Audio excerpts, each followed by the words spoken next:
लोगों के बारे में सोचना ही छोड़ दो, चाहे वह अपने करीबी ही क्यों ना हो। खुद पर ध्यान दो, खुद के ऊपर काम करो, खुद को कैसे बदलना है, इस विषय पर हम आज एक आपको कहानी सुनाएंगे। तो चलिए शुरुआत करते हैं। बहुत समय पहले की बात है। एक बहुत ही बुद्धिमान सन्यासी एक जंगल के पास अपनी कुटिया बनाकर रहा करता था। जो भी उनके पास अपनी समस्या लेकर आता, वह बहुत ही बुद्धिमानी से उसकी समस्या का समाधान निकाल देते। एक दिन वह वहीं पास के ही एक गांव में भिक्षाटन के लिए गए। जब वो भिक्षा मांगकर वापस लौट रहे थे, तो रास्ते में उन्हें एक युवा व्यक्ति ने रोक लिया और कहा, मैंने सुना है कि आप किसी भी समस्या को बड़ी बुद्धिमानी से सुलझा देते हैं। हालांकि मुझे तो ज्यादा विश्वास नहीं कि आप मेरी इस जटिल समस्या को सुलझा पाएंगे, लेकिन मैंने लोगों से आपकी बुद्धिमानी के बहुत से किस्से सुन रखे हैं। इसलिए मैं आपसे एक बात जानना चाहता हूं कि हमें किसी भी काम में असफलता की घबराहट क्यों होती है, और हम अपने किसी भी लक्ष्य को असफलता के घबराहट के बिना कैसे प्राप्त कर सकते हैं। युवा व्यक्ति का यह प्रश्न सुन बौद्ध सन्यासी मुस्कुराए और बोले, मैं तुम्हारे इस प्रश्न का उत्तर जरूर दूंगा, और उसके बाद से तुम्हारी सारी घबराहट भी खत्म हो जाएगी। लेकिन उससे पहले तुम्हें मेरे साथ मेरी कुटिया तक चलना होगा। वह युवा लड़का उस सन्यासी की बुद्धिमत्ता को परखना चाहता था, इसीलिए वह कुटिया तक जाने के लिए तैयार हो गया। इसके बाद वह बौद्ध सन्यासी उस लड़के को अपने जंगल के पास बनी कुटिया में लेकर आए, लेकिन तब तक शाम हो चुकी थी, इसीलिए वह भोजन करके सो गए। अगले दिन जब वह उठे, तो बुद्धिमान सन्यासी ने उस लड़के से कहा, चलो आज मैं तुम्हें जंगल की सैर करा के लाता हूं। और वह दोनों जंगल की तरफ निकल पड़े। कुछ देर बाद बुद्धिमान सन्यासी ने उस लड़के को एक गुफा दिखाई और कहा, चलो मैं तुम्हें उस गुफा की सैर कराता हूं। लड़के ने कहा, हाँ चलिए, मुझे भी जंगल की गुफा देखने की काफी दिनों से इच्छा थी। इसके बाद वे दोनों गुफा के अंदर चले गए। गुफा के अंदर काफी अंधेरा था, लेकिन थोड़ी देर बाद बौद्ध सन्यासी चुपके से गुफा से बाहर निकल आए और उस गुफा के द्वार को बाहर से बंद कर दिया। उस लड़के ने गुफा के भीतर से बहुत आवाज दी कि मुनिवर कहाँ हैं आप, कहाँ चले गए, मुझे जवाब क्यों नहीं दे रहे। लेकिन बहुत देर तक कोई जवाब न मिलने के बाद वह घबरा गया और घबराकर गुफा के द्वार की तरफ भागा। जैसे ही वह गुफा की प्रवेश द्वार पर पहुंचा, वह हैरान रह गया। यह क्या, यहां तो किसी ने गुफा के द्वार को बाहर से बंद कर दिया है। अब मैं बाहर कैसे निकलूंगा। अब वह अकेले अकेले उस अंधेरी गुफा में काफी भयभीत और परेशान हो गया। वह सोचने लगा कि कहीं उस सन्यासी ने उसे मारने की योजना तो नहीं बनाई थी। अब वह गुफा में इधर उधर घूमकर बाहर निकलने का रास्ता ढूंढने लगा। वह गुफा में काफी देर तक इधर उधर भटकता रहा, लेकिन उसे बाहर निकलने का कोई रास्ता नहीं मिला। अब उसे जोरों की प्यास और भूख भी लग रही थी, इसीलिए वह शांत होकर एक जगह बैठ गया। तभी उसे एक सुरंग से सूर्य की रोशनी आती हुई दिखाई दी, और उस रोशनी आने वाली सुरंग तक पहुंचना बहुत ही कठिन था, क्योंकि चारों तरफ बस अंधेरा ही अंधेरा था, और वह सुरंग भी काफी ऊंचाई पर थी। पर फिर भी वह तुरंत उठा और अपनी सारी भूख प्यास को भूलकर अपना सारा ध्यान उस गुफा से बाहर निकलने पर लगा दिया। काफी मेहनत और प्रयास करने के बाद वह उस सूर्य की रोशनी आने वाली सुरंग तक पहुंच गया, और कुछ दूर तक उस सुरंग में ही ऊपर चढ़ता गया। तभी अचानक उसे वह सन्यासी हाथ आगे बढ़ाता हुआ दिखाई दिया। वह लड़का झट से उस सन्यासी का हाथ पकड़कर बाहर आ गया, और बाहर निकलते ही उस सन्यासी को गुस्से से चिल्लाकर कहा, मुनिवर आप पागल हो गए हैं। आप मुझे अंधेरी गुफा में अकेले छोड़कर आ गए। आपको पता है मैं कितना भयभीत हो गया था और मुझे कितने जोरों की प्यास लगी है। उस सन्यासी ने मुस्कुराते हुए उसे पानी दिया और कहा, अब मेरी बातों को ध्यान से सुनना। तुम इस गुफा के बाहर सिर्फ दो कारणों की वजह से निकल पाए, जिसने तुम्हें इस गुफा से बाहर निकलने के लिए मजबूर किया। पहला कारण, क्योंकि तुम्हें जोरों की प्यास और भूख लगी थी, और दूसरा कारण, तुम्हें वहां घुटन महसूस हो रही थी, क्योंकि तुम्हें मित्रों और परिवार वालों के साथ रहने की आदत पड़ चुकी है। अब मैं तुम्हें दो मुख्य कारण बताता हूं, जिसकी वजह से तुम इस गुफा से बाहर निकल पाए।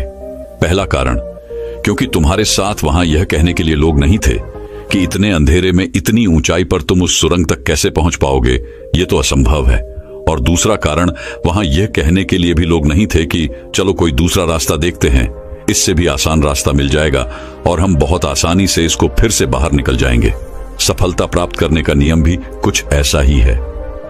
यह तो मैंने तुम्हें सफलता कैसे प्राप्त करी इसकी एक छोटी सी दुनिया बनाकर दिखाई है, और वास्तविक दुनिया इससे कहीं अधिक जटिल होती है।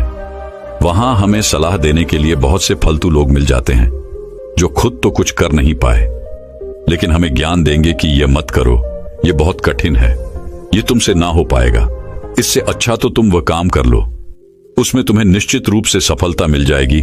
और ऐसे ही वह हमारे दिमाग को भटका कर चले जाते हैं और हमें खुद पर संदेह होने लगता है। सफलता ना मिलने का एक बड़ा कारण यह भी है कि सफलता प्राप्त करने की प्रक्रिया बहुत लंबी होती है, और यहां जब हमारा मन घंटों घंटों में बदल जाता है तो फिर लक्ष्य प्राप्ति के महीनों और सालों के प्रयास में ही हमारा मन क्यों नहीं बदलेगा।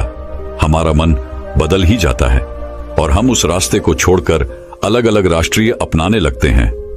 गौतम बुद्ध अक्सर अपने शिष्यों से कहा करते थे कि परेशानियां हमें तभी दिखती हैं जब हमारा ध्यान हमारे लक्ष्य पर नहीं होता। और यह बात 100% सही है। जैसे जब एक तीरंदाज तीर मारने वाला होता है तो वह अपनी एक आंख को बंद कर लेता है और दूसरी आंख से सिर्फ लक्ष्य को देखता है, तब जाकर वह अपने लक्ष्य को भेद पाता है। ठीक इसी प्रकार हमें सफलता का डर तभी लगता है जब हमारा ध्यान अपने लक्ष्य पर न होकर रास्ते पर आने वाली कठिनाइयों पर होता है। तुम इस गुफा से बाहर इसीलिए निकल पाए क्योंकि तुम्हें गुफा के अंदर सुरंग से आने वाली रोशनी के अलावा और कुछ दिखाई नहीं पड़ रहा था। अगर उस गुफा के अंदर प्रकाश होता तो तुम वहां के बड़े बड़े गड्ढों और कीड़े मकोड़ों को देखकर डर जाते और वहीं भटकते रह जाते। इसीलिए अपना सारा ध्यान केवल अपने लक्ष्य पर टिकाए रखो और आसपास क्या हो रहा है, लोग क्या बोल रहे हैं, उस पर ध्यान देना बंद कर दो। तुम्हारे मित्र और रिश्तेदार क्या कर रहे हैं, उन्हें सफलता मिली कि नहीं, ये सब देखना बंद कर दो और केवल खुद के काम पर ध्यान दो।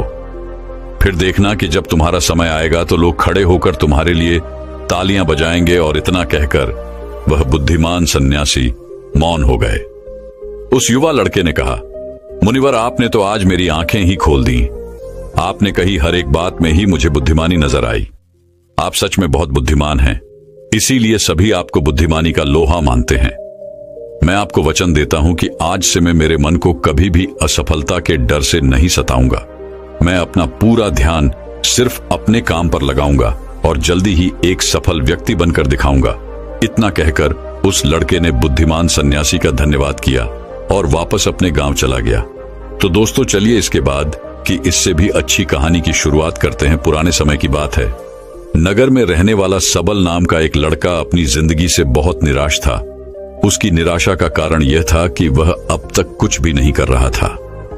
उसके माँ बाप उसे ताने मारते कि तेरे सारे मित्र कुछ ना कुछ कर रहे हैं, लेकिन तू अभी भी घर में ही बैठा हुआ है। मित्रों के बीच भी अक्सर उसका मजाक ही बनता। वह कहीं जाता तो लोग उससे पूछते कि क्या कर रहे हो। उसे यह बताने में बड़ी शर्म आती कि अभी वह कुछ भी नहीं कर रहा। धीरे धीरे उसने रिश्तेदारों के यहां जाना और लोगों से मिलना जुलना कम कर दिया। वह ज्यादातर समय अपने घर में ही बैठा रहता। वह अकेले में रोता, भगवान को कोसता और अपनी किस्मत को दोष देता। अब उसे अपनी जिंदगी बोझ सी लगने लगी थी। कभी कभी वह सोचता कि जब वे कुछ करने के लायक ही नहीं हैं, तो फिर उसके जिंदा रहने का भी क्या फायदा, उसे तो मर जाना चाहिए। एक दिन वह अपने नगर की एक सड़क से गुजर रहा था। तभी उसने देखा कि एक गुरु दुख के ऊपर प्रवचन दे रहे हैं। वह भी वहीं भीड़ में पीछे बैठ गया और गुरु के प्रवचन सुनने लगा। गुरु बोल रहे थे कि दुख एक गुरु की भांति होता है जो हमें जीवन की सच्चाई दिखाता है और हमें सही से जीवन जीने का तरीका सिखाता है। आप चाहें तो अपने दुख रूपी गुरु से जीवन जीना भी सीख सकते हैं और चाहें तो उस दुख में डूबकर बैठकर रो भी सकते हैं। सबल भी गुरु की यह सारी बातें ध्यान से सुन रहा था, लेकिन उसे गुरु की यह बातें सही नहीं लगी। उसने खड़े होकर कहा, दुख कुछ भी सीखा कर नहीं जाता, सिर्फ पीड़ा देकर जाता है। दुख की पीड़ा अनंत होती है। ऐसा लगता है इसके बाद कुछ भी नहीं होने वाला, कुछ भी नहीं मिलने वाला। मृत्यु भी उसके सामने छोटी लगने लगती है। गुरु ने कहा, आखिर क्या दुख है तुम्हें? सबल ने अपना सारा दुख गुरु के समक्ष कह सुनाया और पूछा, क्या आपके पास मेरे इस दुख का कोई समाधान है? गुरु मुस्कुराए और बोले, जिस दिन तुम्हारे पास सच्चा दुख आए उसी दिन मेरे पास लौट कर आना, मैं तुम्हारे दुख का समाधान अवश्य करूंगा। इतना कहकर गुरु वहां से चले गए। सबल ने सोचा, क्या मेरा दुख सच्चा नहीं है? क्या जिस दुख से मैं गुजर रहा हूं वो झूठा है? कोई भी मेरे दुख को नहीं समझ सकता। जब मां बाप नहीं समझ पाई तो गुरु क्या समझेंगे? अपने दुखों से परेशान होकर सबल ने एक निर्णय लिया कि अब वह कुछ करके दिखाएगा। उसने एक छोटा सा व्यापार शुरू किया, लेकिन उसमें उसे सफलता नहीं मिल रही थी। पर उसके घर वाले खुश थे कि वह कुछ तो प्रयास कर रहा है। वह अपने व्यापार में जुटा रहा और उसे धीरे धीरे सफलता भी मिलने लगी। फिर उसने रफ्तार पकड़ ली और सिर्फ 3 साल के अंदर ही वह एक बड़ा व्यापारी बन गया। अब सबल के चारों तरफ ऐसे बहुत से लोग थे जो उसकी चिंता करते थे, उसे पसंद करते थे, उसके काम की प्रशंसा करते थे। अब उसके घर वाले भी उसकी प्रशंसा करते नहीं थकते थे। दिन प्रतिदिन उसके मित्रों की संख्या बढ़ती जा रही थी। अब वह अपनी जिंदगी से बहुत ही खुश था। उसके कुछ मित्रों ने उसे सलाह दी कि जब तुम बड़े व्यापारी बनकर इतने खुश हो तो सोचो कि अगर तुम इस नगर के, इस राज्य के सबसे बड़े व्यापारी बन जाओ तो तुम्हारे पास कितना सुख होगा, कितने लोग तुमसे जुड़ना चाहेंगे, तुम्हारा कितना नाम फैलेगा, स्वयं राजा भी तुमसे मित्रता करना चाहेंगे और जरूरत पड़ने पर तुमसे ही धन उधार लेंगे। मित्रों की यह बात सबल के मन में घर कर गई। अब उसने और भी धन कमाने का प्रयास शुरू कर दिया, लेकिन उसे यह सब कुछ बहुत ही जल्दी चाहिए था। वह यह सब कुछ प्राप्त करने में अपना ज्यादा समय बर्बाद नहीं करना चाहता था। इसीलिए उसने ऐसे भी कार्य करने शुरू कर दिए जो उचित नहीं थे। उसने बड़ी मात्रा में अपने मित्रों से धन उधार लेना शुरू कर दिया। ज्यादा मुनाफा कमाने के लालच में अपने सामान में मिलावट करने लगा। उसने दूसरे व्यापारियों के खिलाफ षड्यंत्र भी रचे, उन्हें डराया धमकाया। जैसा जैसा उसके मित्र उससे कहते गए वह वही करता गया। वही इन तरीकों से ज्यादा धन तो कमा रहा था, लेकिन अब उसके जीवन में सुकून ही रह गया था। उसके मन की शांति गायब हो गई थी। उसे रातों में नींद नहीं आती थी। वह किसी उधेड़बुन में लगा रहता था। सुख सदन की सारी वस्तुएं होने के बाद भी उसे किसी में सुख नहीं मिल रहा था। एक दिन सबल अपनी गाड़ी में सवार होकर कहीं जा रहा था। तभी रास्ते में उसे गुरु का आश्रम दिखा। वह रुक गया। वह गुरु के पास जाकर बोला, गुरुदेव, आपने कहा था कि जब तुम्हारे जीवन में सच्चा दुख आए तब मेरे पास आना। अब मैं बहुत दुखी हूं। मेरे रातों की नींद गायब हो गई है। मुझे कहीं सुकून नहीं मिल रहा। इस तरीके से सबल ने अपनी सारी समस्या गुरु के सामने कह सुनाई। गुरु ने कहा, जब तुम मुझसे पहली बार मिले थे तब भी तुम किसी दुख में थे। तुमने उस दुख से क्या सीखा? सबल ने कहा, मैंने सीखा कि सिर्फ सोचने और चिंता करने से कुछ नहीं होता। अपनी सोच को सच करने के लिए कर्म करना पड़ता है, और सिर्फ कर्म करने से भी कुछ नहीं होता। अपने कर्म को अंतिम पड़ाव तक ले जाना भी आवश्यक होता है। चाहे रास्ते में कितनी ही मुश्किलें आए, मन कितना ही निराश हो, कितना ही लगे कि अब आगे कुछ भी नहीं होने वाला, तब भी यह मानकर चलो कि मैं जो भी कर रहा हूं उसमें सफल अवश्य होऊंगा। लोग सिर्फ सफल व्यक्ति को ही सम्मान देते हैं। फिर चाहे कोई कितना ही अच्छा क्यों ना हो, वह लोगों की नजरों में बोझ ही होता है। यह सब सुन गुरु मुस्कुराए और बोले, यह असली दुख नहीं है। जब तुम्हारे जीवन में असली दुख आए तब मेरे पास आना, मैं उसका समाधान अवश्य करूंगा। सबल ने जाते समय गुरु को सोने के सिक्कों से भरा एक घड़ा भेंट किया। घड़ा देखकर गुरु ने कहा, यह मेरे किसी काम का नहीं, इसे उस पेड़ के नीचे गड्ढा खोदकर दफना दो। सबल ने गुरु के कहे अनुसार घड़े को पेड़ के नीचे दफना दिया और वहां से चला गया। कुछ दिनों तक तो व्यापार अच्छी तरक्की कर रहा था, लेकिन गलत व्यापार की वजह से ही धीरे धीरे उस व्यापार में घाटा होने लगा। उसकी सारी धन संपदा धीरे धीरे खत्म होने लगी और एक दिन ऐसा आया जब उसके पास कुछ भी नहीं बचा और वह कर्जे से भर चुका था। लेकिन वह निश्चिंत था क्योंकि उसने सारा कर्ज अपने मित्रों से ही लिया था। वह सोचता था कि उसके मित्र बुरे समय में उसका साथ देंगे, लेकिन ऐसा कुछ भी नहीं हुआ। बुरा समय आते ही मित्रों ने ही सबसे पहले अपना उधार मांगना शुरू किया और उधार वापस न करने पर जान से मारने की धमकी भी दी। उसके शुभ चिंतक, उसे चाहने वाले सब उससे दूर हो गए। उसके वो मित्र जो उसके साथ मौज मस्ती किया करते थे अब उससे दूर भागने लगे। उसके परिवार वाले उसे उसकी गलतियां और कमियां गिनाने लगे। उसकी सारी संपत्ति नीलाम हो गई और उसके पास कुछ भी नहीं बचा। उसने अपने पिता से सहायता मांगी तो पिता ने कहा, मेरे पास यह थोड़ी सी ही संपत्ति है, अगर मैं यह भी तुम्हें दे दूंगा तो तुम्हारी मां को कहां रखूंगा? यह संपत्ति ही हमारा आखिरी सहारा है। सबल के भीतर बहुत गहरा दुख था। उसके आसपास ऐसा कोई भी नहीं था जो उसके दुख को समझ सके, उसे संभाल सके। लोगों से मिले इस धोखे और विश्वासघात की वजह से ही वह अंदर तक टूट गया। उसे लगने लगा, अब जीने का क्या मतलब? अब तो मृत्यु ही एकमात्र सहारा है। वह आत्महत्या करने एक पहाड़ी की तरफ जा रहा था कि तभी उसे याद आया, गुरु ने कहा था, जब तुम्हारे जीवन में असली दुख आए तब मेरे पास आना। सबल गुरु के पास गया और अपना सारा दुख कह सुनाया। वह आंखों में आंसू भरकर बोला, मेरे इस दुख का समाधान कीजिए गुरुदेव। गुरु ने कहा, जब तुम्हारे जीवन में असली दुख आए तब मेरे पास आना, मैं उसका समाधान अवश्य करूंगा। सबल ने कहा, अभी जो मेरे जीवन में घट रहा है वह दुख नहीं है। आखिर असली दुख होता क्या है गुरुदेव? गुरु ने कहा, सबसे पहले तुम यह बताओ कि तुमने अपने इस दुख से क्या सीखा? सबल ने कहा, मैंने सीखा कि जो लोग हमारी सफलता, हमारी तरक्की की वजह से हमारे जीवन में आए हैं वह हमें धोखा अवश्य देंगे, क्योंकि वह बुरे समय में हमारे साथ खड़े नहीं होंगे। वह केवल अच्छे समय में हमारा फायदा उठाएंगे और बुरे समय में छोड़कर चले जाएंगे।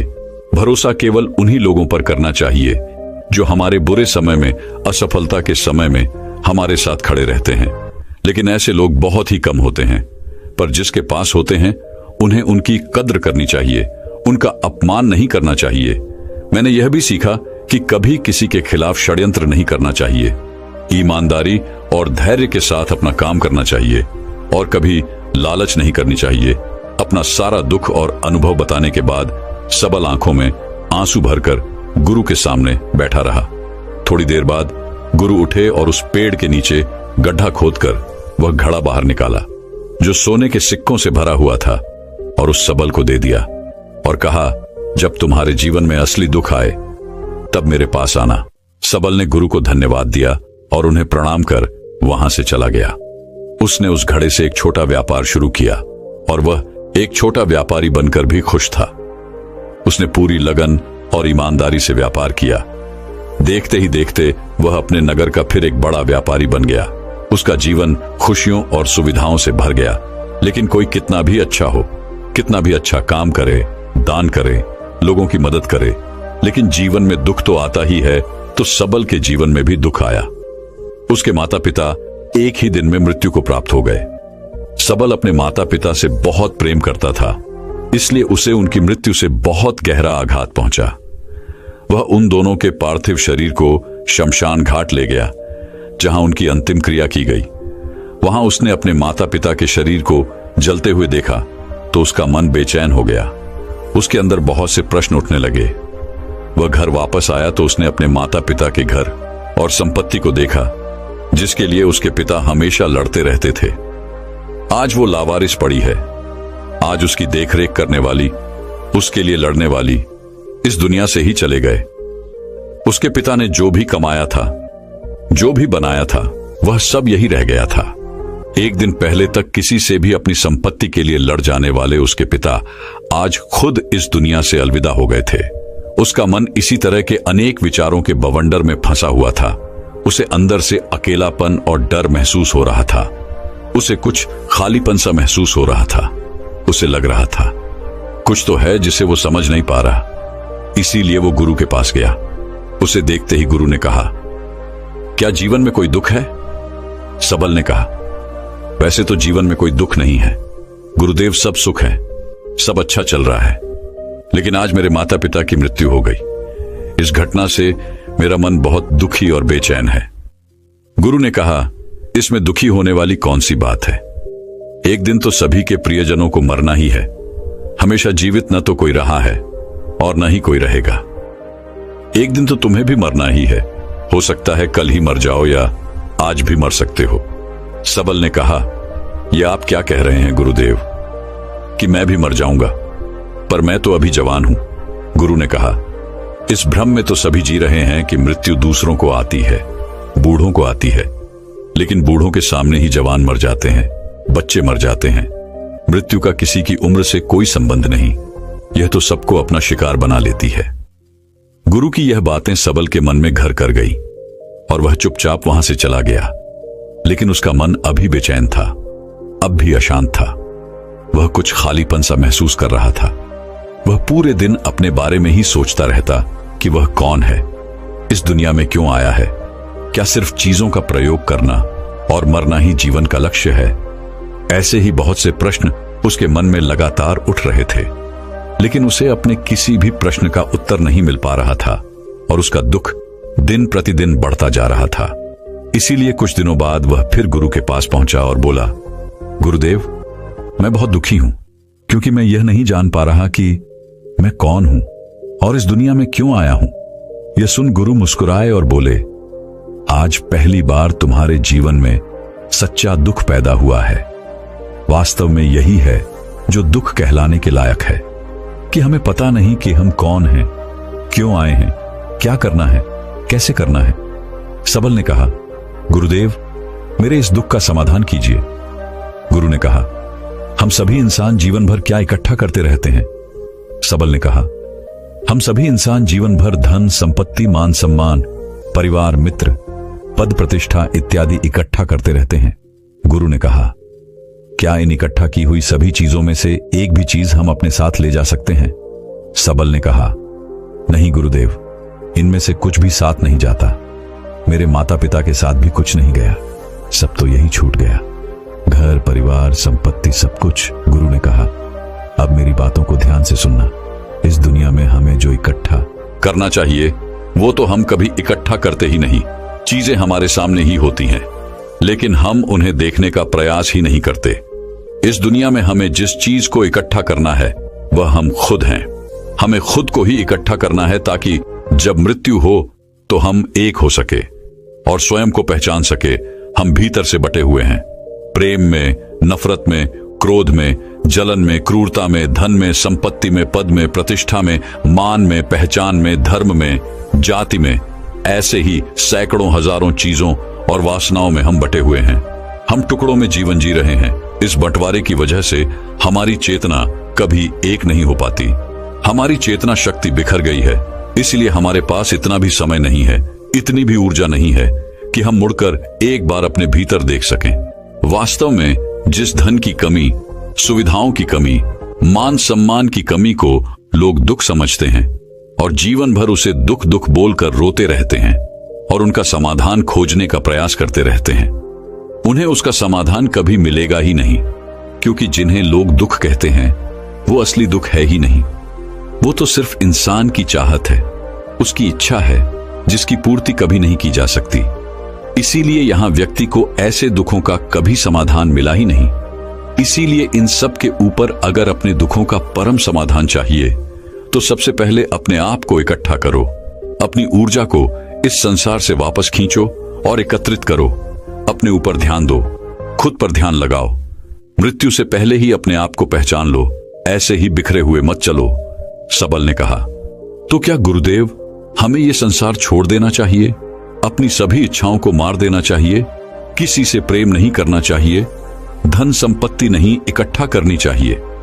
मान सम्मान की आशा छोड़ देनी चाहिए? गुरु ने कहा, एक बिखरे हुए मनुष्य के अंदर से कामनाएं, इच्छाएं और वासनाएं ऐसे ही निकलती हैं जैसे पहाड़ से कोई पत्थर गिर रहा हो, जिस पर पहाड़ का कोई नियंत्रण नहीं है, सिवाय देखने, परेशान होने और कुछ होने के। इसी प्रकार एक बिखरे हुए मनुष्य की इच्छाएं अनियंत्रित और दुखदायी होती है। उसका अनियंत्रित मन कुछ भी इच्छाएं और कल्पनाएं करता रहता है और दुखी होता रहता है। लेकिन जब व्यक्ति एकत्रित हो जाता है तो वह जो भी करता है सब उसके नियंत्रण में रहता है। तब इच्छाएं भी उसकी इच्छा से निकलती हैं। सबल ने कहा, गुरुदेव, आपने मेरे सच्चे दुख का समाधान कर दिया। आपका बहुत बहुत धन्यवाद। आज से मैं खुद को एकत्रित करने का प्रयास करूंगा। गुरु ने कहा, मानो शरीर में बहुत ऊर्जा है, बहुत शक्ति है और यह बेकार के कामों में भटक रह गई है, पृथ्वी की चीजों में लगी रहती है। यह ऐसा ही है जैसे कि एक अत्यंत शक्तिशाली मशीन किसी बच्चे के हाथों में दे दी गई हो और वह बिना सोचे समझे, बिना किसी नियंत्रण और जानकारी के बस इसकी शक्ति को कहीं भी बर्बाद कर रहा हो। इसीलिए अपने चेतना की शक्ति पर ध्यान दो और इसे एकत्रित करो। सबल को अपने प्रश्नों का उत्तर मिल चुका था। उसने गुरु का धन्यवाद किया और चुपचाप वहां से चला गया। दोस्तों, मैं उम्मीद करता हूं कि यह कहानी सुनने से आपके जीवन में अच्छे बदलाव आए होंगे। आपको इस वीडियो से क्या सीखने मिला, ये कमेंट करके जरूर बताएं और अपने परिवार, दोस्तों या आपके करीबी इंसान के साथ ये कहानी शेयर करके उन्हें भी इस ज्ञान से परिचित करवाएं। बाकी अगर आपको ये वीडियो दिल से अच्छी लगी हो तभी इस वीडियो को लाइक कर देना, और आपने अब तक इस चैनल को सब्सक्राइब न किया हो तो चैनल को सब्सक्राइब भी जरूर कर देना। आपका हर दिन शुभ हो और खुशियों से आपका जीवन भरा रहे। धन्यवाद। नमो बुद्धाय।